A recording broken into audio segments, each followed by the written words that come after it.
Hello दोस्तों, मैं हूं आपका अपना देवराज पुरोहित और मैं आपका स्वागत करता हूं आपके अपने यूट्यूब चैनल मार्क्स 99 में।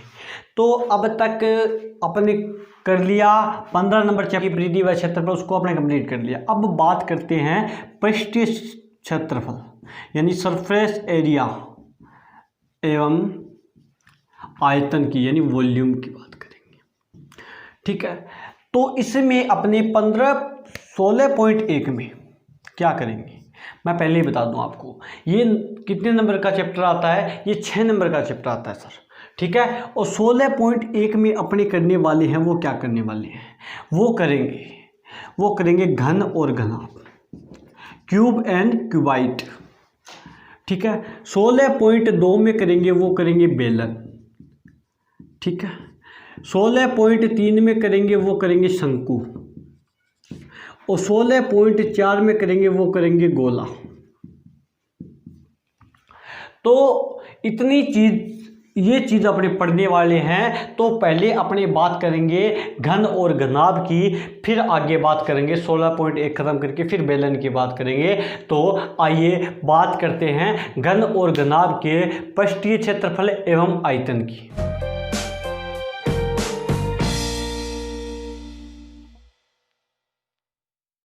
मैंने कहा घन, पहले मैं घन पे आता हूं, बाद में बात करूंगा घनाभ की।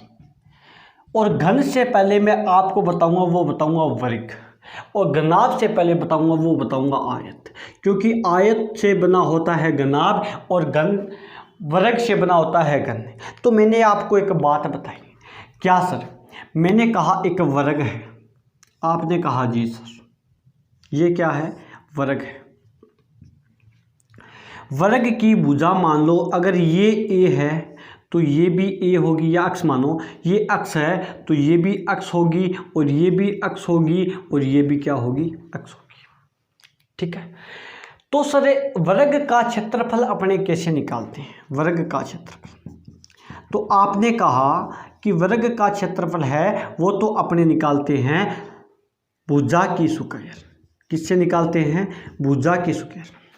ठीक है, अगर आयत की बात करूं, मैं किसकी बात करूं? आयत की बात करूं। अगर ये भुजा x है और ये y है, क्योंकि आमने सामने की भुजाएं तो बराबर होती है, प्रत्येक कोण 90 डिग्री का होता है, लेकिन वर्ग में प्रत्येक कोण विकर्ण 90 डिग्री पे प्रतिच्छेद करता है, लेकिन आयत में नहीं करता। ठीक है, ये बात है। तो आयत का क्षेत्रफल अपने कैसे निकालते हैं? तो आयत का क्षेत्रफल होता है वो होता है लंबाई गुणा चौड़ाई, L इंटू L, लंबाई गुणा चौड़ाई यानी L इंटू बी। ठीक है, यानी ये दो भुजाएं थी, x और y को गुणा किया मैंने, मतलब तो ये हुआ x और y को गुणा किया, मतलब ये हुआ ये भुजा x थी तो ये x का स्क्वायर, यानी ये भी x है और ये भी x है, x को गुणा किया तो x स्क्वायर है, मतलब तो यही हुआ ना। मतलब वर्ग का क्षेत्रफल अपने कैसे निकाला? x की स्क्वायर करके, और इसका कैसे निकाला? x y की स्क्वायर करके। इतनी बात समझ में। अब सर विकिरण कैसे निकालते हैं? मैंने कहा विकिरण है, विकिरण वो अपने कैसे निकालते हैं? मैंने कहा ये विकिरण तो है पूरा। आप बोले हाँ सर, तो ये 90 डिग्री का कोण नहीं, क्या ये अक्ष है, ये अक्ष है, तो ये विकिरण नहीं निकाल सकते अपने? लंब स्क्वायर, कर्ण स्क्वायर बराबर लंब स्क्वायर प्लस आधार स्क्वायर, तो कर्ण स्क्वायर बराबर लंब स्क्वायर प्लस आधार स्क्वायर लगाएंगे तो कर्ण स्क्वायर बराबर आ जाएगा ये भी एक्स, ये भी एक्स, यानी अक्ष की स्क्वायर प्लस अक्ष की स्क्वायर, यही तो आएगा। अगर कर्ण का मान निकालेंगे तो under the root x square plus x square आ जाएगा, यानी कर्ण का जो मान आ गया, यानी विकिरण, कर्ण क्या है इसमें? विकिरण है, विकिरण आ गया 2x स्क्वायर आ गया। अगर रूट हटाएंगे तो 2 से तो रूट हटेगा नहीं, रूट 2 का रूट 2, एक्स स्क्वायर से रूट हट जाएगा तो क्या आ गया? रूट 2x आ गई, यानी रूट 2x क्या थी? भुजा थी, तो रूट 2 भुजा आ गई। और अगर आयत का विकिरण निकालते हैं, ये भी 90 डिग्री का है, और आयत का विकिरण निकालते हैं तो सर क्या आता है? लंबाई स्क्वायर प्लस चौड़ाई square, L square plus B square. क्यों? क्योंकि ये x और ये y है, तो x square plus Y square नहीं हो गया क्या? ठीक है, ये कर्ण निकालेंगे तो सर ये आ गया, और बाद में ये कटेगा नहीं, तो विकिरण का जो स्क्वायर आएगा वो रूट में आएगा, तो रूट में L square plus B square होता है, ये ऐसे होता है। चलो, ये तो अपने वर्ग और आयत की बात होगी। अब बात करते हैं घन और घनाभ की। देखिए भाई,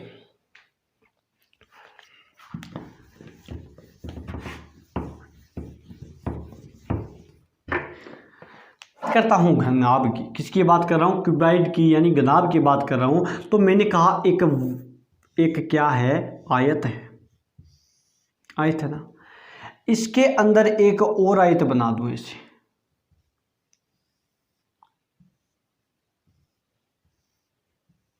ये क्या बन गया, ये बन गया घनाभ। क्या बन गया, घनाभ बन गया ना इसे। ठीक है, मैंने बताया था कि अगर एक आयत है, इसमें एक भुजा L है और ये क्या है, B है, तो ये तो मैं L मान लूँ और ये क्या मान लूँ, B मान लूँ। ठीक है, लेकिन सर अगर मैं एक माचिस की बात करूं, घनाभ कैसा होता है, एक माचिस के जैसा होता है, की बात करूं, ये एक माचिस है और ये माचिस क्या है, घनाभ है, तो घनाभ में सर क्या होता है, देखो, तो इसमें देखो अगर मैं इसको ऐसे रखूं तो ये एक आयत बन जाएगी, और आयत बनने के लिए ये तो लंबाई हो गई और ये चौड़ाई हो गई, L इंटू B हो गई। लेकिन अच की बात करें, यानी ये जो, अब ये तो बात आ गई, ये और ये तो सरफेस आ गया, लेकिन ये सरफेस ये भी तो बच गया ना, तो ये क्या होती है, ऊंचाई होती है, और इसको बोलते हैं एच। क्या बोलते हैं, एच, यानी जो ये ऊंचाई है ना, ये वाली, ये खड़ी होगी तो एक ऊंचाई तो होगी ना ये वाली, तो ये ऊंचाई है, इसको अपने एच से लिखते हैं। किससे लिखते हैं, एच से लिखते हैं। बोलो समझ में आया कि नहीं आया, आ गया, ये एच हो गई। तो इसका जो क्षेत्रफल होगा, मैंने बताया घनाभ का क्षेत्रफल होगा, किसका भाई, घनाभ का क्षेत्रफल। घनाभ का क्षेत्रफल होगा, वो होगा 2 गुना लंबाई गुणा चौड़ाई प्लस चौड़ाई गुणा ऊंचाई प्लस ऊंचाई गुणा लंबाई, ये होगा। तो घनाभ का क्षेत्रफल क्या होता है, 2 गुना लंबाई गुणा चौड़ाई यानी आयत का क्षेत्रफल, फिर एक और आयत का क्षेत्रफल, फिर एक और आयत का क्षेत्रफल, यानी 3 बार अपने ऐसे करते हैं। तो इसका फॉर्मूला होता है 2 गुना लंबाई गुणा चौड़ाई प्लस चौड़ाई गुणा ऊंचाई प्लस ऊंचाई गुणा लंबाई होता है। तो इसको घनाभ का क्षेत्रफल होगा, वो होगा 2 गुना, अब ट्रिक बता रहा हूँ, लखो चौधरी चोखो ऊंट उधारो ल्यायो, मतलब है घनाभ का क्षेत्रफल होगा, वो होगा 2 गुना लखो चौधरी चोखो ऊंट उधारो ल्यायो। ठीक है, तो घनाभ का क्षेत्रफल अपने पढ़ लिया। अब बात करते हैं आयतन की। तो आयतन पढ़ने से पहले आपको ये पता होना चाहिए कि आयतन होता क्या है, वॉल्यूम होती क्या है। तो मैंने कहा कि कोई, ये मान लो ये डस्टर है, ठीक है, ये एक घनाभाकार डस्टर है, इसके अंदर अगर ये खाली हो तो मैं इसके अंदर कितना पानी डाल दूं, मतलब पूरे भरने में जो क्षमता होती है उसको क्या बोलते हैं, आयतन बोलते हैं। और आयतन का फॉर्मूला होता है, वो होता है लंबाई गुणा चौड़ाई इंटू ऊंचाई। क्या होता है, लंबाई गुणा चौड़ाई गुणा ऊंचाई होता है। तो घनाभ का जो आयतन होता है वो क्या होता है, 2 गुना लंबाई गुणा चौड़ाई गुणा ऊंचाई होता है। ये बात कर रहे हैं अपने किसकी, घनाभ की। तो घनाभ आपको समझ में आया कि नहीं आया। अब बात करते हैं किसकी, घन की। किसकी बात करेंगे, घन। मैंने कहा घन का रिलेटेड किससे है, वर्ग से है। तो एक वर्ग बनाओ, और वर्ग में क्या होता है सर, ये वर्ग ही तो है। और वर्ग में क्या होता है कि ये अगर L है, या फिर ये अक्ष L मानो, ये L है, तो ये भी क्या होगी, L ही तो होगी। यहाँ इसके अंदर एक और वर्ग बनाते हैं, तो ये भी एक डब्बा बन जाएगा, एक डब्बा बन जाएगा, ये घनाकार डब्बा बन जाएगा। क्यों, क्योंकि इसकी सभी भुजाएं क्या होगी, बराबर होगी। मतलब एक ऐसा डब्बा जो चारों तरफ से क्या हो, एक समान हो, मतलब ऐसा डब्बा जो चारों तरफ सभी भुजाएं क्या हो, तो इसकी ये ऊंचाई भी L होगी, ये भी L होगी, चौड़ाई भी L होगी। किसकी, घन का क्षेत्रफल। तो क्षेत्रफल तो ऐसे ही निकलेगा, 2 गुना लंबाई गुणा चौड़ाई, ठीक है, प्लस चौड़ाई गुणा ऊंचाई प्लस ऊंचाई गुणा लंबाई, यही होगा। लेकिन सर इसमें लंबाई भी L है, चौड़ाई भी L है, प्लस और क्या बताऊं मैं आपको, चौड़ाई भी L है प्लस L इंटू L, मतलब सब कुछ L है। तो ये हो गया 2 into 1 L square plus L square plus L square हो गया कि नहीं हो गया, यानी 3 L स्क्वायर हो गया। तो 2 गुना 3 L स्क्वायर हो गया, 2 3 6 L स्क्वायर। L क्या थी भाई, L भुजाई तो थी। अब बात करते हैं आयतन की, मतलब इसमें कितना पानी अंदर आ सकता है घन का आयतन। आयतन का मतलब कितना पानी आ सकता है अंदर। तो घन का आयतन इसका क्या था, L into B into H था ना, ठीक है। तो इसका भी L इंटू एल होगा, क्योंकि सभी भुजाएं तो L ही तो है। तो ये हो जाएगी भुजा की क्यूब। क्या आ गई, भुजा की क्यूब करेंगे तो वो क्या आएगा, घन का आयतन आएगा। बताओ इतनी बात समझ में आई कि नहीं आई। अब बात करते हैं, वो करते हैं घन के विकर्ण की। किसकी भाई, घन के विकर्ण और घनाभ के विकर्ण की बात करेंगे। तो पहले कर रहे हैं घन का विकर्ण। तो विकिरण अपने बताया था, मैंने आपको बताया था कि घन का विकिरण कैसे निकलता है, यानी एक वर्ग है, वर्ग का विकिरण मैंने आपको बताया था वो क्या था, रूट दो क्या था, एल था। वो कैसे था मैंने बताया था, L square plus L square होता है और 2l स्क्वायर, ऐसे तो किया था। तो इसका अगर कॉमन लेंगे तो रूट 2 आ जाएगा और एल स्क्वायर आ जाएगा। ऐसे ही घन का विकर्ण निकालेंगे तो आ जाएगा रूट 3l। एल यानी भुजा, एल क्या है, भुजा है, तो एल का मान आ गया। मतलब घन का विकर्ण क्या आ गया, रूट 3l स्क्वायर, एल आ गया। तो बात करते हैं घनाभ के विकर्ण की। तो घनाभ का विकर्ण आएगा ना, वो क्या आएगा, मैंने आयत के विकर्ण को आपको बताया था कि under the root L square plus B square होता है। तो घनाभ का विकर्ण होगा वो होगा under the root L square plus B square plus H square, यानी लंबाई स्क्वायर प्लस चौड़ाई स्क्वायर प्लस ऊंचाई square. L B H, L यानी लंबाई, बी यानी चौड़ाई और एच यानी ऊंचाई होता है। मैं लिख रहा हूँ, आप समझते जाना, ठीक है। तो इसका क्या आ गया, घनाभ का विकर्ण क्या आ गया, l square plus B square plus H square आ गया। आपको इतनी बात समझ में आई। अब बात करते हैं कमरे का।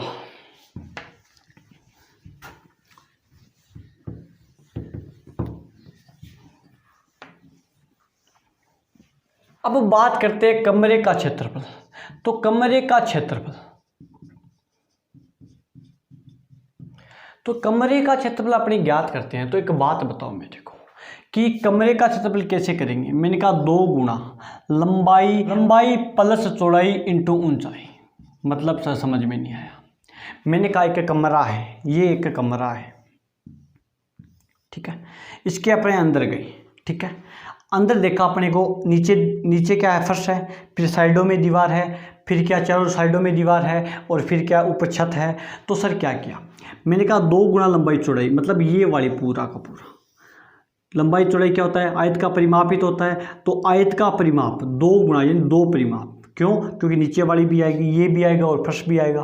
तो 2 गुना लंबाई प्लस चौड़ाई इंटू ऊंचाई, हाइट की से गुणा कर देंगे तो क्या आ जाएगा, कमरे का क्षेत्रफल आ जाएगा। बताओ समझ में आया कि नहीं आया। तो कमरे का क्षेत्रफल 2 गुना लंबाई प्लस चौड़ाई इंटू ऊंचाई होता है। ये बात आपको समझ में आई कि नहीं आई, ये बताइए।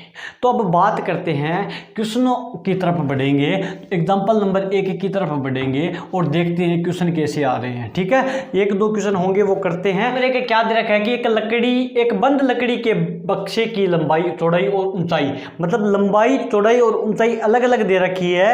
अगर घन होता सर तो एक ही भुजा देता। तो मतलब क्या है, घनाभ है, मतलब घनाभाकार बक्से की क्या दे रखी है, घनाभाकार बक्से की ऊंचाई यानी लंबाई की बात कर दो पहला। लंबाई को अपने L से लिखते हैं और L बराबर दे रखी है सर, कितनी दे रखी है, 90 सेंटीमीटर। क्रमशः दे रखी है तो आप लिखते जाना। घनाभाकार बक्से की चौड़ाई को अपने B से लिखते हैं, किससे लिखते हैं, B से लिखते हैं। और कितना, 50 सेंटीमीटर दे रखा है, तो ये 50 सेंटीमीटर आ गया। फिर घनाभाकार बक्से की क्या दे रखी है, ऊंचाई दे रखी है, और ऊंचाई कितनी दे रखी है, h बराबर दे रखी है 30 सेंटीमीटर दे रखी है। कितनी दे रखी है, 30 सेंटीमीटर दे रखी है। अब आपको समझ में आ गया सर, ये एक घनाभाकार क्या है, बक्सा है, और बक्से की क्या क्या दे दी अपने, लंबाई चौड़ाई और ऊंचाई दे दी। तो पूछा क्या है, बक्से का बाहरी पृष्ठीय क्षेत्रफल, मतलब क्षेत्रफल की बात की है। तो बक्से का बाहरी पृष्ठीय क्षेत्रफल वो क्या होगा भाई, वो क्या होगा ये बताइए। वो होगा 2 गुना लखो चौधरी L into b plus b into h plus h into l. ये वही है, लखो चौधरी चोखो ऊँट उधारो ले, वही फॉर्मूला है। तो सर 2 का तो 2 कर दिया। L का मान भाई मैंने कहा 90 है, 90 लिख दो, 90 इंटू 50, ठीक है, प्लस में 50 इंटू 30, प्लस में 30 इंटू 90, तो ये आ गया। तो 2 का 2 लिख दिया, 9 5 45 4500 हो गया, प्लस में 5 3 15 1500 हो गया, प्लस 27 2700 हो गया। सर अंदर वालों को जोड़ना है, मैंने को 4500 और 1500 कितने हो गए, 6000 6000 हो गए, 6000 और 2700 हो गए, तो 0 0 7 और 8 8700, यानी 2 गुना 8 7 00 हो गया। तो बात करनी है किसकी, बाहरी पृष्ठीय क्षेत्रफल की, तो इसको गुणा करो, 8 दूनी 7 दूनी 14, 2 बिंदियाँ वो पहले ही लगा दिया, 1 8 दूनी 16 1 17, तो 17,400 आ गई सेंटीमीटर की स्क्वायर आ गई। तो जो बक्से का पृष्ठीय क्षेत्रफल आया वो आ गया 17,400 सेंटीमीटर की स्क्वायर आ गया। बताओ ये बात समझ में आई कि नहीं आई। अब बात करते हैं 2 नंबर की। एग्जाम्पल नंबर 2 क्या दे रखा है कि एक घन का संपूर्ण पृष्ठीय क्षेत्रफल दे रखा है, कितना 1014 सेंटीमीटर है, तो घन की भुजा पूछी है। तो एक बात बताओ, जो दिया है वही ज्ञात किया करो। आपको दिया क्या है ये बताओ मेरे को, पहले लिखो दिया है, क्या दिया है, घन का संपूर्ण पृष्ठीय क्षेत्रफल, घन का संपूर्ण पृष्ठीय क्षेत्रफल दे रखा है, संपूर्ण पृष्ठीय क्षेत्रफल दे रखा है, कितना दे रखा है भाई, 1014 सेंटीमीटर स्क्वायर, मीटर स्क्वायर दे रखा है। पूछा क्या है, घन की भुजा पूछा है। तो घन का संपूर्ण पृष्ठीय क्षेत्रफल क्या होता है, संपूर्ण पृष्ठीय क्षेत्रफल, उसका फॉर्मूला मैंने आपको जनरेट करवाया था, बताया था 6 गुना भुजा की स्क्वायर होता है, बताया था ना। ओके, तो सर जो क्षेत्रफल है वो दे रखा है 1014 सेंटीमीटर का स्क्वायर, मीटर का स्क्वायर बराबर 6 गुना भुजा की स्क्वायर। तो भुजा ही तो पूछा है, ये तो भुजा ही तो चाहिए। तो सर 6 नहीं चाहिए, गुणा में इधर लेके आओ, भाग में ले आओ भाई। तो आ गया 1014/6 बराबर में भुजा की स्क्वायर। ठीक है, तो आ गया 6 कम 6 बच गया 4 1 और 6 छक्का 36 और बच गया कितना 5 और 4 6 निम 54 9 बराबर में भुजा की स्क्वायर। क्या आ गया, भुजा की स्क्वायर आ गया। अपने को तो भुजा चाहिए सर, तो भुजा ज्ञात करने के लिए अगर यहाँ पे भुजा लगाएंगे या स्क्वायर हटा रहे हैं तो इधर रूट आएगा, तो 169 का रूट आएगा, वो कितना आएगा 13। तो भुजा का मान कितना आ गया 13 सेंटीमीटर आ गया, या 13 मीटर था क्या, तो मीटर आ गया। तो मतलब घन का संपूर्ण पृष्ठीय क्षेत्रफल में से भुजा अपने ज्ञात कर ली, कितनी आई 13 मीटर आ गई। तो बताओ समझ में आया कि नहीं आया। एक बात किया करो आप, घन का संपूर्ण पृष्ठीय क्षेत्रफल दे रखा है तो उसी का सूत्र लगाया करो, फिर उसके बराबर में मान रख के फिर उसको सोल्व किया करो, आपको जो चाहिए वो मिल जाएगा। ठीक है, तो आपके 2 क्वेश्चन यहाँ पे ख़त्म होते हैं, और मैंने बेस बता दिया कि घन क्या होता है और घनाभ क्या होता है। जो आगे बात करेंगे वो करेंगे नेक्स्ट लेक्चर में। आज के लिए इतना ही, थैंक यू।